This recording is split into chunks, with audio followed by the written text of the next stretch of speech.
Hello, this is Peaceful Anarchism on the Voluntary Virtues Network every Thursday at 1 p.m. And you can also find me on the Conscious Resistance YouTube channel and website. So today we have Mark Corske, who's a political philosopher, anarchist, and author of the book Engines of Domination, as well as he, I don't know how you would say, helped to create the documentary based on the book, Engines of Domination, right? Mark Corske's Engines of Domination. So, Mark, tell us a little bit about your history, how you became an anarchist, and things like that. How I became an anarchist was first by growing up in the 50s. It was the McCarthy years. Nuclear weapons were brand new, and we had advertisements for fallout shelters on TV and newsreels of hydrogen bombs going off and duck-and-cover drills in school. Scared the hell out of me. I was good at science, I was bright, and I understood that this could be the end of the world. And I grew up with the communist democracy conflict in not just in my house where my father was a conservative Republican, but just everywhere. It was the atmosphere of the times.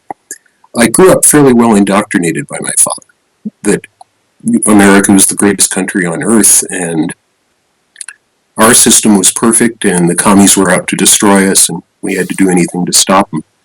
That began to break down in the Indochina War, the Vietnam War. I began to see what was really going on there. You only really had to read Time magazine carefully to get an idea what was going on. That it was a monstrous thing. My Lai, dead kids, body counts on the evening news. Literally, they'd tell you how many Vietnamese were killed and there these teeny number of U.S. killed. And it broke down further as the 60s moved on with their rebellions. And the turning point, unfortunately, in some ways, was that I fell in love with Ayn Rand in my late teens. I had never read any philosophy before. I had never dreamed that you could think about the world systematically and use principles to arrive at conclusions. And it's a revelation, but having been indoctrinated by this right-wing upbringing of mine, I leaped into another indoctrination. I indoctrinated myself with Rand. I bought everything. I could almost quote Galt's speech. Wow. It was that bad. Some close friends rescued me from that pretty soon, and I was no longer a Randroid. But what I inherited from her was a hatred of political power. Mm-hmm. She acquired that hatred under the atrocities of the Soviets after the Second Revolution. I saw that the United States certainly wasn't what my father thought it was, and was actually, in some ways, just as brutal and dangerous a regime as the Soviets, with the nuclear standoff, with aggressive wars like Vietnam. So basically, by the time I turned 20, I decided I was going to think for myself for the rest of my life, that was going to be my calling, and that political power as such, huge military states, whether it was the U.S. or the Soviet Union, were the problem with the world. We'd be better off without them, and we could do without them. So that, in that sense, I was an anarchist by the time I was 20, and always have been. It wasn't a deeply thought-out, principled thing. It was just a response to how bad things were and how clear it was to me that if those kinds of institutions didn't exist, these kinds of problems couldn't exist either, and they shouldn't exist. So then I'll jump ahead. I dropped out of school and went back to school because I was interested in the colonization of space. I'd pretty much given up on philosophy having any chance of saving the world. I'd originally thought things are screwed up because people's got screwed up ideas. And I realized that was absurd. There were much more powerful forces at work in shaping the way things happened than just what people thought. What people thought was important. But there were other things going on, and I really didn't understand them. The idea of a serious proposal for space colonies was made by a physicist named Gerard O'Neill in, I guess, 1975 or 76. He and his students at, I think, MIT had figured out that large, permanent, orbiting settlements that could accommodate a couple thousand people in space. And idealist that I still was, and still as much in love with spaceflight as I was, I thought, wow, if we could only get independent communities in space, separate from the Earth and living in a rigorous physical environment where you couldn't just live any old way you pleased, maybe we could experimentally evolve better ways of living than with these giant military states. Of course, now I think that was really insane, but it got me going back to school because I didn't know any math or physics and I wanted to understand the engineering. Happened that made me fall in love with math and physics, complete turning point. I turned away from philosophy, studied math and physics 7 years, including 3 years at the graduate level, and didn't think about philosophy much, philosophy of science a lot, epistemology. Then I'd been working with a Jesuit spiritual advisor. I don't want to digress into that story, but they do these so-called spiritual exercises from a book by St. Ignatius. And as my last exercise, he assigned me to contemplate the newspaper every morning. Shock of my life. Daniel, I could not understand why the events were going on at all. They were horrible. There were 70,000 nuclear weapons. Picture that. In fact, some people did picture it. A sculptor that I knew in Denver created a clay model of the U.S. nuclear arsenal called Amber Waves of Grain. It was an installation piece of scale models of every warhead, every warship, every missile, every bomber in the United States nuclear arsenal, and it went on tour across the United States. You'd set it up in front of like a school or a public building. Setting it up was part of the performance art, and then people would come and look at this, and it was just awesome. Yeah. This was the peak of the anti-nuclear movement, mid-1980s now. So I decided I had to figure the news, I had to figure political affairs out for myself. And that took the better part of 10 years of just contemplating and thinking and coming up with different ways to think about it. I didn't study anything. I didn't study the anarchists. I didn't study political science. I just thought. And by the early 1990s, I'd begun to have an inkling that there was a different way to understand this. That if you looked at how human energy was being shaped by the institutions people lived under, you could come up with a theory that actually used some physics in describing how political power worked. So to cut to the end, by about 10, 12 years ago, the theory had taken form, and I started writing the series of works that finally led to the book Engines of Domination. That's when I really became an anarchist, because I had, I think, a very convincing argument that political power is an intolerable evil that inevitably is going to destroy the world if it's not curbed and finally abolished. So it isn't that I arrived at anarchism from some kinds of moral principles, like non-aggression or something like that. I looked at how natural communities work before political power emerged about 6,000 years ago, saw that they were relatively egalitarian and peaceful compared with what happened after the birth of civilization. They certainly weren't living in paradise. There was certainly conflict. There were certainly differences in role. But compared with kings and emperors and priests and slaves and warfare, it was almost like paradise. That's how we naturally live. So something happened 6,000 years ago. What happened, I decided, was we're domesticators.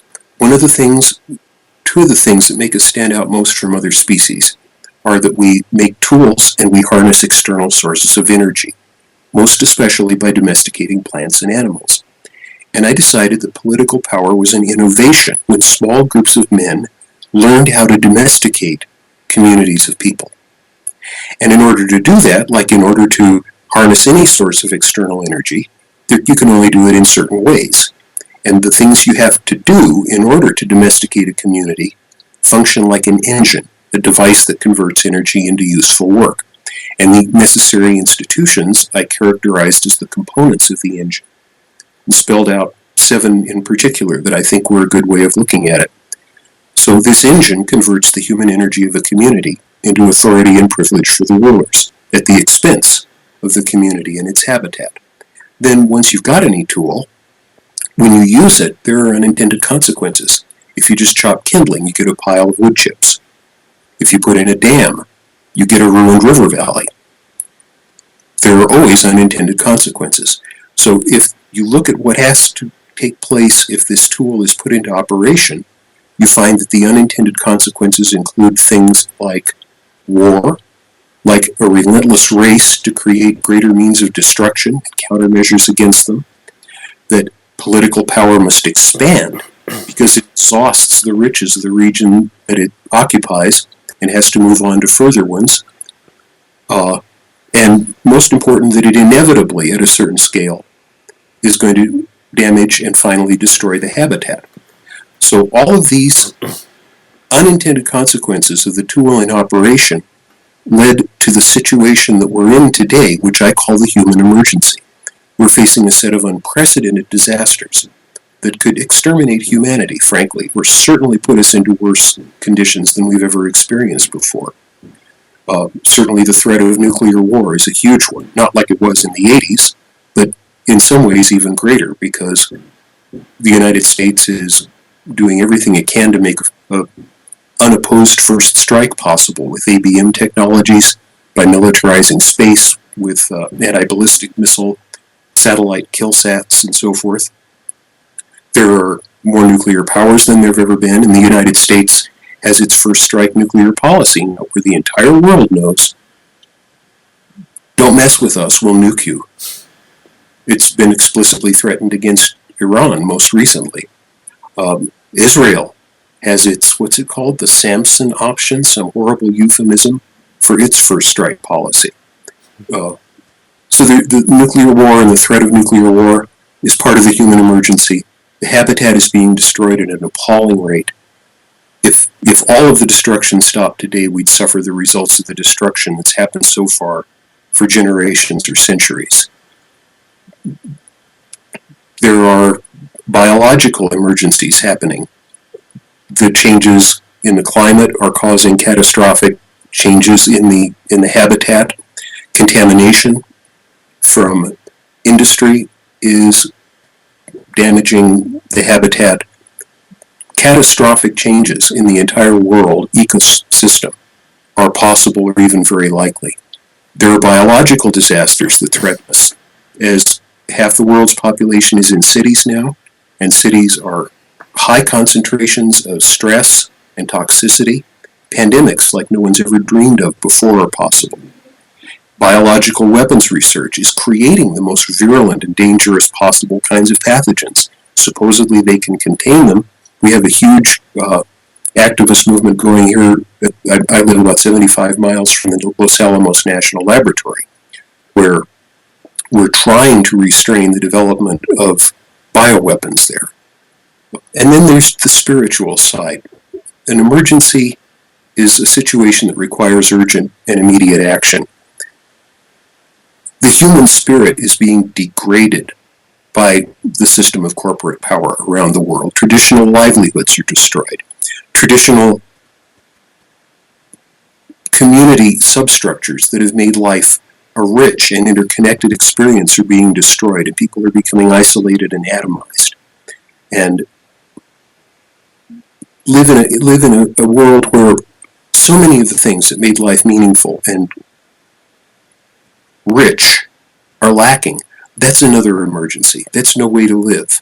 And it's certainly not right that corporate power should be forcing or selling this way of life to people around the world without their knowledge of without their having a choice about whether to accept it, and often without their knowing what they're going to have to give up in order to accept it. So that's the human emergency. So in a nutshell, my theory starts with looking at human nature and natural human communities, considers what kind of institutions you have to construct in order to harness human energy for the purpose of authority and privilege, looks at the consequences of using that tool, which I call a tool for making tools of human beings, and concludes that the inevitable result is the human emergency. Therefore, political power must be abolished. It is intolerable. It's not because it violates a principle like non-aggression. It's not because it's unnatural, it's because it's a threat to all of our survival. Nothing could be more evil, more obviously evil. As to what should happen once it's abolished, I don't have anything to say about that. That should be up to the people of the world. And I don't even have any ideas about how to abolish it. I know it can be greatly reduced, and it has to be contained in some ways to avoid things like nuclear war, and to immediately and as much as possible cut back the environmental destruction, because there's no time. There's no time to say a different system might be able to do it better. We're not going to be able to get a different system in place. This is the one we have to use to make these changes, so there won't be a future. So that's in a nutshell how I got there and what I did, and what is described in detail in my book and presented in a very simple, condensed form in Justin's film. Yeah, I've followed a lot of Larkin Rose's work. I'm not sure if you're familiar with any of his stuff. I've heard about it, but yeah, not. yeah, he's wrote a couple of books, and his recent one, which is pretty well done, is The Most Dangerous Superstition. And I read that, and that really cemented a lot of the anarchist principles in my mind about, why, how is it that good-natured people, decent people, like your neighbors and your family and your friends, people who you consider to be decent, how is it possible that their belief in government can produce or encourage the type of violence that we see today, the institutionalized violence? And it really showed how government is like this big exception to morality. How you can't rob your neighbor to fund your child's education, but you can vote for a politician to tax him to fund your child's education, right, through public school. So there's a giant exception of morality. So statism is inherently contradictory, hypocritical, and it stands on no firm ground of morality. So that's one thing that he tries to, and you're talking about how, like you say, how do we get rid of it, right? So basically, his approach is statism is it's like our belief in Santa Claus, the Tooth Fairy, the Easter Bunny. We believe it because a lot of people talked about it and told us to believe it, so we just believed it, right? Not because I guess you have any proof, scientific proof or anything. And then when you find out that, let's say, Santa Claus is not real, what do? Do you have a violent revolution to overthrow Santa Claus? No, you just stop believing in Santa Claus, and he has no more influence over your life. So similarly with statism, it's the belief in the myth of authority, the belief that some people have are special rights over other people, can control other people, can steal their property through taxation, right? Can murder people and call it the war on terror, right? So in my mind, that's how I see it. So that's my purpose in what I write in my videos and everything, is just educating people that it's a belief in a myth. We're giving them power by voting, by petitioning them, by giving them attention. What do you think about that idea?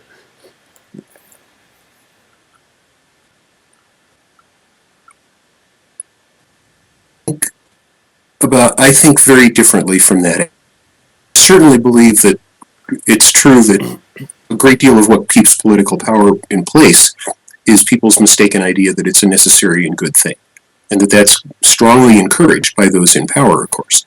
But I can think of systems of power that remain in power mostly by pure force, without the people believing that it's necessary or good at all. We're in a unique position.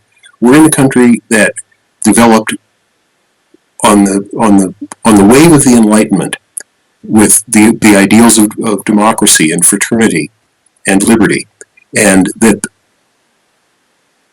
in a country that was constructed supposedly according to those principles and with great reverence for those principles. And we've been sold a bill of goods that what we have is the unique way to embody those principles, and that's what we've really got. So that's a huge factor in it, but that's thought control. Those in power have other means of controlling us.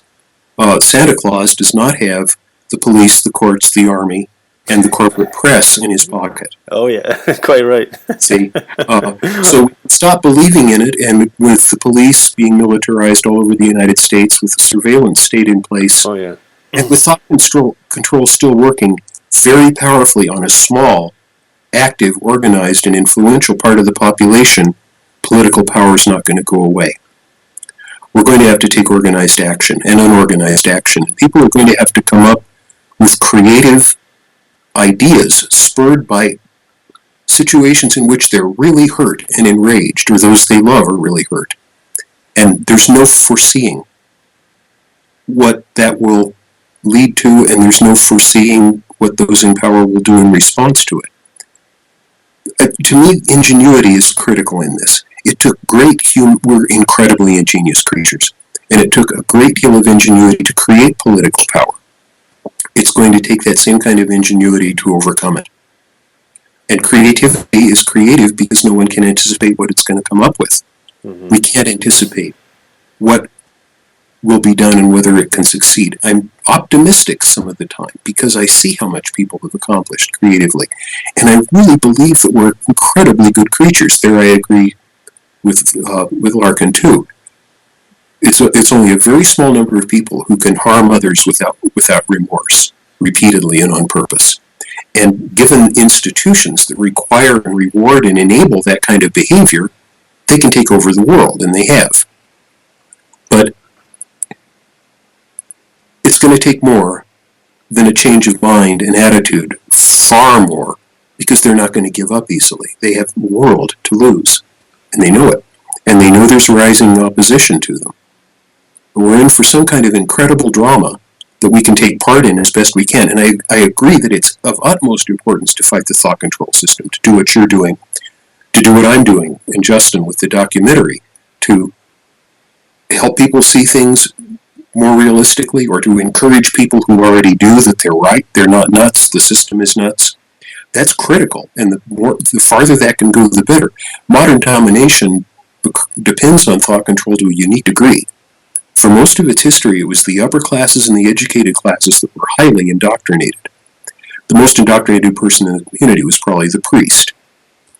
Today it's very different, and this system could fail catastrophically, the thought control system, and cause the whole engine to lose stability and be vulnerable in a whole bunch of ways we can't imagine.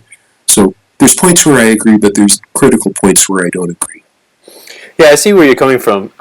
I should clarify Larkin's position also, that it's not just about you just turn off a light and the government doesn't exist anymore, but it's also about through education, through talking to people and describing, first of all you describe the harmful effects of government and political power, and then you describe how they got that power, right?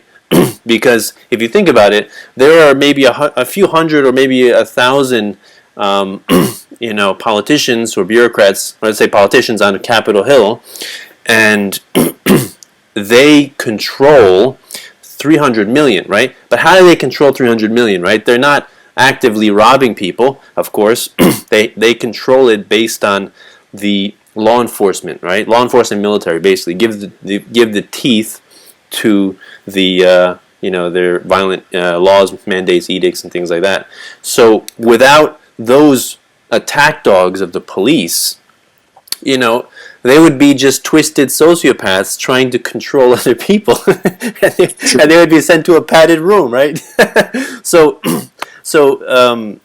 that's basically what he's saying, is that ultimately it is the sociopaths that are trying to and the fact that there's this institution called government where really mentally unstable people can go to and are attracted to in order to control and subjugate vast areas of a population. That is the primary problem that we have created and ballooned. It's swelled to such gargantuan proportions, this institution known as government. And you're right, there's a lot of violence, right, with the police and the military, and that's why it's so important to talk to them. They are really important. They are the guns. They are the claws and and the fangs that give it power, right? So talking to police is it's like the most important thing to do, right? Pretty much, and they're the most difficult because they're the protectors, they're the guardians, right, of the rulers. There's many guardians. Education. Howard Zinn wrote of the revolt of the guards near the end of his book, The People's History of the United States, where he was speculating on what might happen in a democratic revolt in the United States. The guards include all kinds of professionals. The guards include the press. The guards include the mass media. There are many, a lot of scientists. I think it's another place where I disagree is in thinking that the government is the problem. Without it, the problem would be impossible. Granted, it's indispensable. But who rules this society is not the people on Capitol Hill. The thing on Capitol Hill is a mechanism that ruling elites use. And the ruling elites are, in the United States, maybe some 2,000 people that include top military positions, yes, but mostly top corporate positions. And they're the ones who, through the influence that they have on the state, get the state to do what benefits them. Mm-hmm. Without the state, they'd be powerless, yes. But the actual rulers, in the sense of my theory, the ones who use the engine, there are those who actually operate it, that's Capitol Hill, but there's the one who direct the operation. And they're the ones who create policy, and they create it to benefit themselves. So you have a bigger structure. Thought control doesn't operate primarily through the government. Until recently, the United States government was forbidden by law to use propaganda within the continental United States. The thought control system is entirely done through corporate media and education. So it's a bigger thing than just the state. And I think by focusing hostility on the state, the ruling elites can deflect it from themselves and from seeing how the state is being made to serve their interests, and education is being made to serve their interests, and the media are being made to serve their interests, the media that they own. It's a bigger picture that I see. The engine is a bigger thing than the state. The state is an essential core component, but there are other components. Yeah. Oh, yeah. Definitely. Definitely, I agree. I mean, the way I think of the state is like, is like the roots of a tree, right? And then you have all the branches, or all the, all the other appendages, like public education, the media, big biotech corporations, big energy, big, the big banks, things like that. And sometimes I think people can get caught up in what Monsanto is doing, or what J.P. Morgan is doing, or what Goldman Sachs is doing, and make that the focus of their life. Like, let's say, for example, the Wall Street, what do you call that? The protests, Occupy Wall Street, right? Mm-hmm. So these people focusing on Wall Street, right? And I don't know if you follow any of Peter Schiff's stuff. He does a lot of great work. He's CEO of Euro Pacific Metals. He's a precious metals dealer. But he talks a lot about anarcho-capitalistic theory. And he went to the Wall Street protests, the Occupy Wall Street protests, and I think it's Ducati Park. And he set up a sign saying, "I am the 1%. Let's talk." And of course, they weren't too happy about that, but they did talk. And it was great because he was able to explain a little bit of the mechanism behind, how Wall Street is able to get so enormous, right? So gigantic, which is basically the same reason why all the other, special interest corporate groups are able to get so, enormous. And he was basically saying, you guys shouldn't be here. If you really want to make a change, go to Washington, D.C. Go pick it over there. But that's just the way I look at it. It's like various Hydra heads on the same monster, right? So it's good to focus on those, but we should never, the media, again, completely funded and controlled and filtered and censored by special interest groups and and politicians. So those are things to pay attention, but not necessarily to focus, I think. So that's just my take. What do you think? Well, I'm thinking. I haven't thought about these things much. I think about my own ideas and not how they differ from other people's. Corporate power was stringently controlled in the early United States. in the boom times that many anarcho-capitalists point back to as the golden age of capitalism, from the time of the Constitution, states wrote extremely restrictive laws regulating businesses, or corporations, companies they were called, limiting where they could operate, how they could operate, fiscal policy, ownership. Banks in particular were put under extremely tight control. And only toward the end of the 19th century did industrialists begin to erode these powers, one state at a time. And as they bought influence in those states and removed the controls, businesses relocated there, which put huge pressure on other states to remove those controls. And the removal has continued right to the present day, the boom time for it started in the Reagan administration. Regulation of business activity was so important in the early United States because these people had suffered under the companies, the Hudson Bay Company, the Dutch East India Company, the Virginia Company. These were monstrous tyrannies. They were not your free market, free exchange, beautiful kind of human interaction. They were tyrannies with huge armies who enslaved people and tormented people and ruined people and slaughtered people. And at the time of the Constitution, it was considered to put those restraints into the Constitution, but it was left to the states eventually. So corporate power has advanced first by eroding those legal constraints. I don't agree that these things should not be restrained. The only way to control them, they only get their power by legal privileges, and those privileges can only be curtailed legally. On the other hand, at the same time, their interests, their lobbyists, have manipulated the government into serving their interests through subsidies, through privileged land use and stuff like that. It's a two-way street. They got the obstacles to their operation removed, and at the same time, they got all the additional state force and influence that you're talking about. So what's dangerous is power itself, whether it's corporate power, state power, religious power, undue influence by controlling how people get information and think.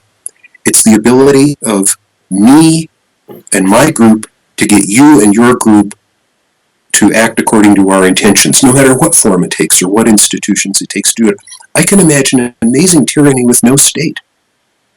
I can imagine, in the absence of a state, something like a total corporate fascism, where the land, instead of being primarily controlled by the government, is simply owned by the corporations,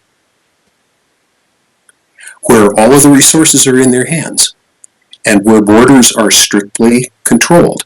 I can imagine a worse tyranny than any we've ever experienced, with no formal government at all, where each region's corporate owner was the sole tyrant.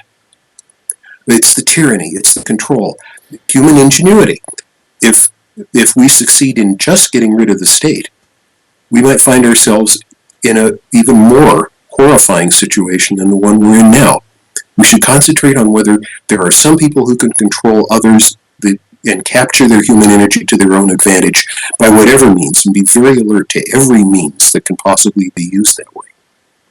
You know, when I talk to people about voluntarism or anarcho-capitalism, you know, they say, "Why are you against the state? You know, you're always living under some sort of government. You know, whether it's a condo association, whether it's a religious organization, you know, any kind of organization you join, that's like a government, right?" But the way I differentiate those entities from the federal government is, can it wage war? Can it print money? Can it spy on its citizens? Can it kidnap them for possessing an unauthorized flower or leaf? Right? That is exactly, that is primarily how I differentiate the federal government. And so in a way, state power is extremely unique, or let's say more specifically, federal state power is extremely unique in that they have what's known as the monopoly on violence, right? So they can arbitrarily pass a law, which is basically an opinion with a gun, just someone's opinion, and they just pass a law, And right, anybody who disobeys is kidnapped and thrown into a cage, right? And that is an enormous power, unlike religious power, unlike any other power, which does not necessarily entail this violence. And not only do they have the violence, but since they are authority, right? The state and government is considered as authority, so they not only can hurt people, but they have the moral right to hurt people, right? So people believe that, if you see somebody, if a police officer is beating someone in the street, some people may think, you know what, that person probably deserved it. They probably did something to deserve it. It's easier to think then. It's easier to think that way than to think that it's just brutality to put us down. Yeah. Yeah. The state is certainly unique that way. Near the end of the documentary, I say, if government means the institutions that maintain peace and order within and among communities, then domination is obviously the worst possible form of government. I avoid talking about political power and identifying it with government for that reason. Communities always have organizations that make the community work, ways of resolving conflicts, ways of carrying out tasks. Communities usually have central kinds of organization for certain tasks. Like here in Taos, we have an irrigation system called the acequias. It's been here since the Spanish settlers threw the Indians out a few centuries ago. Works great. It's democratic. Each region has a director of the water in his area called a mayordomo. He's elected, and he decides when the water goes here and there. And occasionally you get a bad one who doesn't get voted out, but usually they do a good job or are voted out. You need central kinds of organization, but that doesn't mean you need something like the state's armed central authority to make things happen. You need things to facilitate things happening. And I think it's not a bad idea to call those government, like with a little g. Governing like the governor on an engine. Mm-hmm. But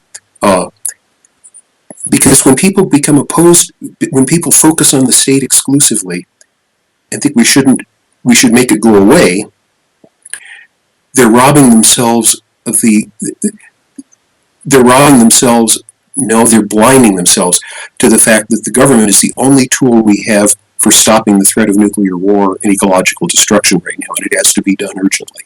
We need the damn thing for some purposes in our present predicament. That's the way power works. It puts you in a position where you have to make choices that you wouldn't have wished to make. And I'd like to think that the way an Amish community works is a good kind of government with a little g, and that the state has mutated what naturally works for human communities into a monster that turns against their well-being for the benefit of the rulers. But maybe it's just a semantic point. Yeah, but I think maybe some people greatly oversimplify and simply, the state is the bad guy, and if we knock over the bad guy, then everything will be hunky-dory, and that it's way more complex than that. Of course, that's of course the misunderstandings that you get when you talk to people who support the state. they simplify like, you're an idealist, it's never gonna happen, what are you doing, you're wasting your time. But I've read a lot of interesting books. I don't know if you read, there's one called The Market for Liberty. There's the that decades ago, von Hayek. Yeah, no, that's Linda Tannehill. I'm sorry. Yeah, I was thinking about The Road to Serfdom. No. I remember when the Tannehill's book came out. I was in the libertarian scene in those days. I knew a lot of those people. I didn't know the Tannehills, but I knew Bob Poole, one of the first people who ran Reason magazine. So yeah, I was familiar with the Tannehill's book, but way long ago. I stopped reading long ago and started thinking on my own. So most any book you ask me about, I'm going to say I've heard of it, but I don't know. Okay. Well, I just wanted to say that that book, as well as a few others, Nonviolent Zone is a more recent one, that they discuss possibilities of how a stateless society would deal with a foreign invasion, right? Would deal with basic crime or dispute resolution, because these are some of the objections that some statists have when I talk about, anarcho-capitalism, or like what you said before, how without a state, that the corporations would take over and would get control of the land, and that's like some people have said, what if I have a corporation and I have a lot of money and I buy all the land around your house, and if you step on my land, that I have a right to to kill you or whatever. Which is kind of a if you have to try that hard to debunk my assertions, then I think you're trying too hard. But there's some really great explanations as to in reality why some of those things are simply unrealistic. They just can't. They wouldn't happen. And how when you involve the state, and actually the corporation, the way I consider a corporation is something that is completely married to the state, right? There is no such thing as a corporation without the state, right? It is a completely fictional legal entity that is empowered and supported and protected by the state. So without it, we would have businesses. We would have businesses, but they wouldn't have that shield, right? So if a business does, in a stateless society, let's say, if a business does harm its citizens, harm its inhabitants with a product or a service that it renders, then they would suffer retaliation, like anyone, right? Like any person. So there would be no shield at all. You could I guess I assume the person would be able to go after the company as well as the owners, right? So I think that is kind of what we call moral hazard. It encourages better behavior, whereas corporations under with state protection encourages reckless behavior, where you get all the BP oil spills, Chevron polluting in the Amazon rainforest, destroying small communities, and various things, the Alaska oil spill, all this kind of stuff, where these people do not get they don't feel repercussions for their actions, right? They get complete immunity. Mm-hmm. So yeah, that's all. I just wanted to say that how a stateless society would function. It's a fascinating topic because a lot of people are genuinely fearful because all we've known is life under a government. That's all we've known. So one it's called the logical fallacy of antiquitatem, which is basically it has always been this way, so therefore it must always be this way. Yeah, well, it hasn't always been this way. It's been this way for 6,000 years. Well, and for most of those 6,000 years, it was only this way in small parts of the world where the big centers of power were. Peasant societies worked very differently. And before the Bronze Age, societies worked very differently. So that's my refutation of that. As for how a society without domination would work, I think people should envision everything they can and imagine every possibility. But we should understand that human ingenuity is greater than that. That when it comes to actually creating a freer world, I envision a long process, first of reform, and then of abolition, if we're really to finally get rid of domination. Maybe it can be overthrown, maybe more dramatic things can happen. But people will think of ways of, what we haven't been able to do for 6,000 years is try different ways of living. Mm-hmm. As the power of domination is decreased, people can and will and already are within the system trying to come up with and test out and dream of new ways of living that are going to go beyond anything that we've envisioned before. Which is why I'll never talk about how I think things should be without domination. Am I an anarcho-capitalist, an anarcho-communist, an anarcho-primitivist? None of the above. I believe we should get rid of political power. We should get rid of domination.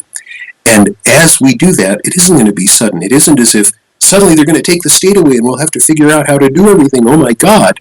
It's bit by bit, communities can regain control of their own affairs. Mm-hmm. People can bit by bit regain control of their own lives. In some parts of the world, people will do that better than others. And they will find out by creative conjectures and refutations, as my favorite philosopher Karl Popper puts it, discover things that we can't imagine. We should try to imagine them, but I think it's really futile to get locked into debates about how it ought to be, because that's authoritarian thinking again. Exactly. Right. Should Yep. we have capitalism? Should we have private land Exactly. control? Should Yep. we have communism?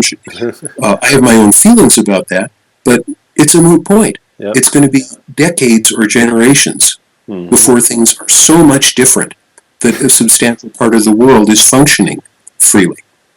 Yeah. Yes. Yeah. And okay. Go ahead. Sorry.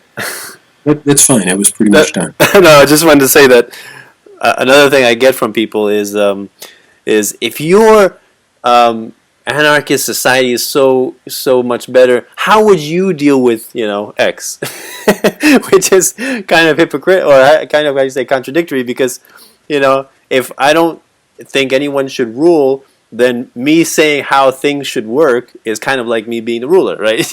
Exactly. I'm dictating the way things should work. So yeah, you're right. It's completely conjectural, theoretical, but it's an interesting thought experiments. So I don't want to keep you too long. So tell everyone how they can reach you, how they can find your book and your documentary. Well, the easy way to reach me is Facebook. Mark, MarkCorske. There's also an Engines of Domination page. The documentary is, all you need to do is Google Engines of Domination. It comes right up. There's now, just as of yesterday, there's an Engines of Domination channel on YouTube where we've collected all of the interviews I've done. We now have 4 translations of the documentary already. People have volunteered and translated into Greek, Polish, Spanish, and Romanian. Oh, my wife is Romanian. Very nice. Well, Yeah. well, should have her check out the translation. Excellent. 2 more translations are underway, one in Portuguese and almost for certain one in Russian. And I've been in contact with someone about possibly doing one in Hindi, so those will all be gathered in the Engines of Domination channel. What else? My book, Engines of Domination, is available on Amazon, or also it's distributed by AK Press, the big anarchist distributor in Oakland. There's also a Kindle version. And I think that pretty well covers it. I'd really encourage people to watch the documentary. If my ideas sound interesting at all, it's a brilliant film. Justin Jaszewski, the filmmaker, contacted me after he'd read my book. I looked at some of his work, was dazzled by it. And he spent 9 months producing this non-stop, beautiful, stimulating vessel for my essential ideas. And I don't want people to agree with me, Danilo. My whole purpose in writing the book and then in working so hard on the documentary with him is to make people think about these issues, as you were saying back before, to challenge things. And if people think them through and come to different conclusions, that's fine, but they're thinking about political power. And if people like the documentary, certainly please share, upload, download, mirror, burn the thing freely.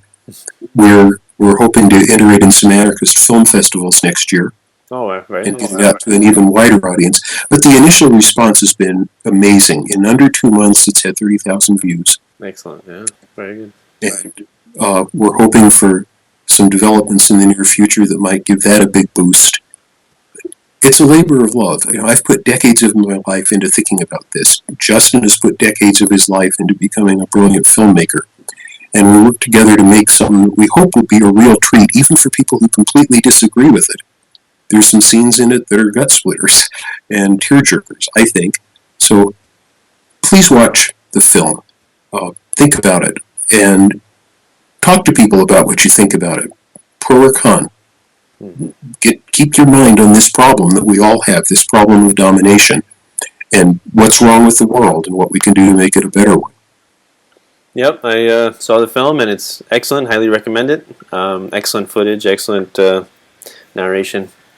So I definitely recommend. So thank you very much, Mark, for the opportunity to interview. Well, thank you, Danilo. It's been really fun. I really look forward to this. You're welcome. No problem. So this is Peaceful Anarchism on the Voluntary Virtues Network and the Conscious Resistance Network signing off. Wishing everyone have a wonderful day. Take care. Bye.